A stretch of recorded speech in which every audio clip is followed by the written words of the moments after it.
Joan Tardà i Ramon Arnabat consideren del tot insuficient la llei de la memòria històrica. Ho van explicar ahir al vespre al Viafora de Vilafranca en un acte organitzat per la secció local d'Esquerra Republicana de Catalunya.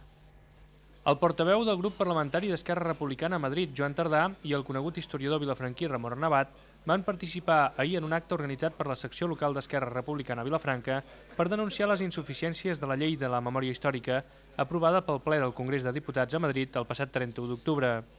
L'acte va ser presentat pel també historiador i membre de l'executiva local dels republicans, Raimon Soler, que va recordar la il·legitimitat i la il·legalitat del franquisme.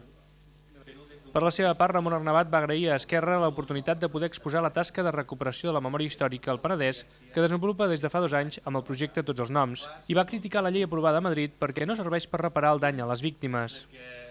Per la seva part, Joan Tardà va recordar que l'elaboració d'una llei de la memòria històrica va ser un dels compromisos que els republicans van aconseguir del PSOE per tal de recolzar la investidura de Zapatero. Esquerra Republicana va exigir, en contrapartida pel fet de donar suport a la investidura del que ara és president del govern espanyol, Rodríguez Zapatero, que finalment el govern espanyol presentés una llei de la memòria que fes justícia després de gairebé 30 anys de democràcia, perquè un dels forats negres de la transició justament és el que no s'hagués fet justícia amb les víctimes. Finalment, Esquerra Republicana no va donar el seu suport a la llei perquè no recull el reconeixement de la condició jurídica de víctima i la possibilitat d'establir indemnitzacions per danys causats.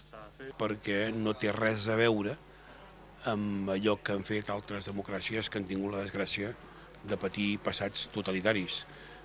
És una llei que consagra el model espanyol d'impunitat perquè no reconeix jurídicament la condició de víctima als represaliats i perquè no anul·la les causes dels tribunals militars i dels tribunals excepcionals. En definitiva, perquè no rescabala tots els honors i, evidentment, tampoc els patrimonis espoliats. La secció local d'Esquerra a Vilafranca va organitzar aquest acte per parlar de les insuficiències d'aquesta llei, un acte que va omplir el Viafora de Vilafranca. Ficar-los a la presó, portar-los a l'exili, etc.